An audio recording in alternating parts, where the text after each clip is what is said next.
proposing.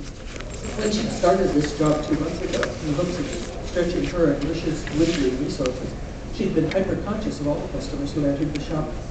A job that exposed her directly and continuously to the public was not a difficult choice, she realized almost at once.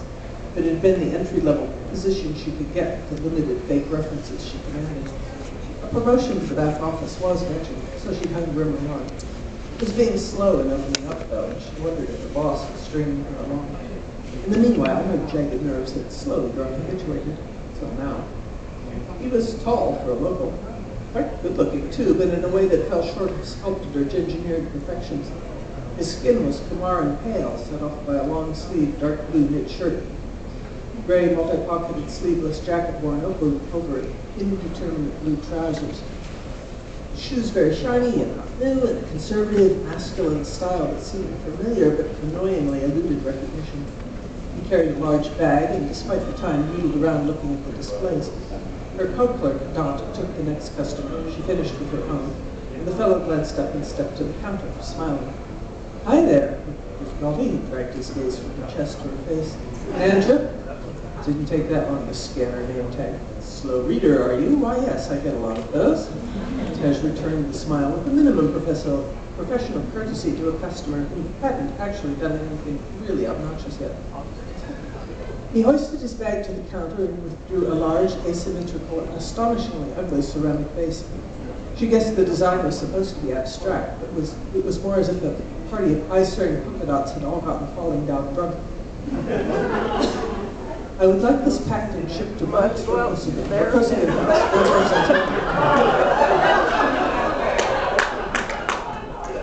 She almost asked what dome, but the unfamiliar accent clicked in before she could make that mistake.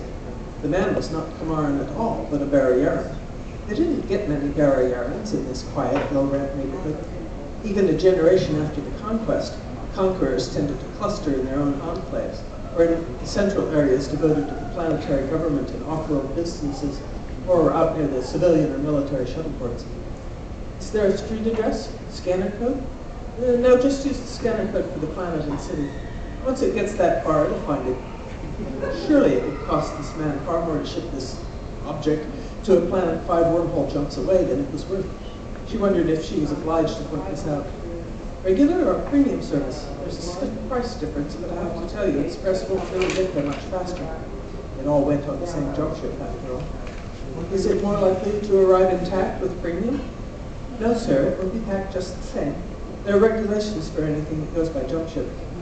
"Righto, regular it is." "Extra insurance?" she said doubtfully. "There's a base coverage that comes with the service." She named the amount, and he allowed as it would do. It was in truth considerably less than the shipping charges. "Pack it yourself? Can I watch?" She glanced at the digital hour display over the door. The task would run her past closing time. Customers were fussy about breakables. She sighed and turned to the former. He stood up tiptoe and watched over the counter as she carefully positioned the vase. A glimpse at its underside revealed a sale tag with 4 markdowns. He closed the door and turned on the sheet. A brief hiss, a moment of watching the indicator lights blink hypnotically, and the door popped back open, releasing a pungent whiff that stunned her sense of smell and masked every other scent in the shop. She bent and removed the neat block of Plexiglass. It was an aesthetic improvement. Ivan Vorpatril read the name on this credit chip, also with the Borbar Sultana home address. Not just a Barry-Yaran then, but one of those war people, conquerors, arrogant, privileged class. Even her father had been wary of. She cut the thought short. "Do you wish to include a note?" "No, I think it'll be self-explanatory." His wife's a gardener, see. She's always looking for something to stuff her poisonous plants into. He watched her slide the foam block into its outer container and fix the label, adding after a moment, "I'm new in town. Yourself?" "I've been here a while," she said neutrally. "Really? I could do with a native guide." Dot closed out the scanners and turned off the lights as a broad hint to the laggard customer. And, bless her, lingered by the door to see Tej safely free of the shop and him. Tej gestured him out ahead of her, and the door locked behind them all. The oldest human habitation on the surface of Kumar, Solstice Dome, had a peculiar layout to Tej's eye. The aging initial installations resembled the space stations she'd grown up in, with their labyrinths of corridors.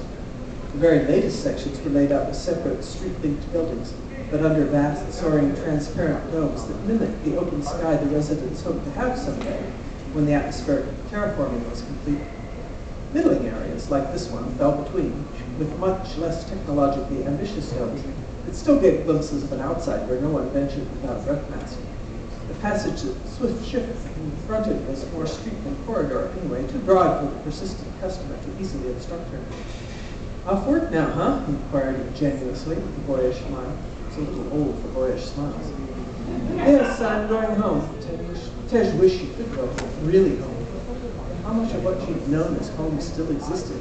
She could be magically transported there in a blink. No, don't think those thoughts. Tension, headache, and heartache were too exhausting to bear. "I wish I could go home," said the man, Vorpatril, an unconscious echo of her thought. "But I'm stuck here for a while. Say, can I buy you a drink?" "No, thank you." "Dinner?" "No." He waggled his eyebrows cheerfully. "Ice cream? All women like ice cream, in my experience." "No." "Walk you home? Or in the park? Or somewhere? I think they have rowboats to rent in that lake park I passed. That would make a nice place to talk." "Certainly not." She would invent a waking spouse or lover. She linked arms with Dot, pinching her in silent warning. "Let's go to the bubble car stop now, Dot." Dot gave her a surprised look, going perfectly well that Tej, Nanja as she knew her, always walked home to her nearby flat. But she immediately turned away and led off. Vorpatril followed, not giving up. He slipped around the front, grinned some more, and tried, "What about a puppy?" Dot snorted a laugh, which didn't help. A kitten?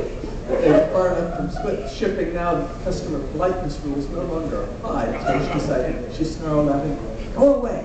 I'll find a street patrol." He opened his hands in apparent surrender, watching with a doleful expression as they marched past. "A pony?" As if in one last spasm of hope. Dot looked back over her shoulder as they approached the bubble car station. Tej looked straight ahead. "I think you're crazy, Nanja," said Dot, trudging with her up the pedestrian ramp. "I'd have taken him up on that drink in a heartbeat. Or any of the rest of the menu, though I suppose I'd have to draw the line at the pony. It wouldn't fit on the flat. I thought you were married." "Yes, but not mine." "Dot, customers try to pick me up at least twice a week. They aren't usually that incredibly cute. Taller than you."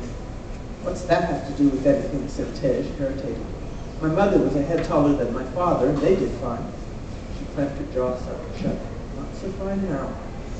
She parted company with Dot at the platform, but did board a bubble car. She rode to a random destination about 10 minutes away, then disembarked and took another car back to a different stop on the other side of the neighborhood, just in case the man was still lingering out there, stalker like the first one. She strode off briskly. Almost home, she started to relax until she looked up and spotted Vorpatril lounging on the steps to her building entrance. She slowed her steps to a dawdle, pretending not to have noticed him yet, raised her wrist cock to her lips, and spoke a keyword. Rish's voice answered at once. "Nanja, you're late. I was getting worried." "I'm fine. I'm right outside, but I'm a little hollow." Her voice went sharp. "Can you go roundabout and shake him off?" "Already tried that. He got ahead of me somehow." "Ooh, not good. Especially as I never gave him my address." Brief silence. "Very not good. Can you stall him for a minute and get him to follow you into the foyer?" "Probably." "I'll take care of him there. Don't panic, sweet." "I'm not." She left the channel open on send only so that Rish could follow the play. She took her time closing the last few dozen meters and came to a wiry halt at the bottom of her steps. "Hi, Nanja," Vorpatril waved amiably without getting up or lunging for her. "How did you find this place?" she asked, not amiably. "Do you believe dumb luck?" "No."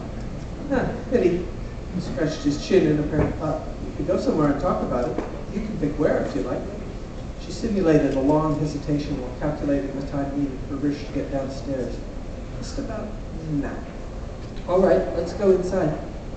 His brows shut up, but his smile widened. "Sounds great, sure." He rose and politely waited while she fished her remote out of her pocket and coded open the front entrance. As the seal door hissed aside, he followed her into the small lift-tube foyer. A female figure sat on the bench opposite the tube's heads, hidden in her vest as if chilly, voluminous patterned shawl hiding her bent head. A slender gloved hand flashed out, making a very businesslike stomach. "Look out!" Vorpatril cried, and, to Tej's bewilderment, urged to try to shove her behind him. Uselessly, as it only cleared the target for Rish. The stub kneecapped him neatly, and he fell, Tej supposed, the way a tree was said to. Not that she'd ever witnessed a tree do such a thing. Most of the trees she'd seen before, she'd fetched up on Kamar, had lived in tubs and did not engage in such vigorous behavior. In any case, he crashed to the tiles with a vague thrashing of upper branches and a loud pull as his head hit. "Ow!" he moaned piteously. And I think we probably better stop there or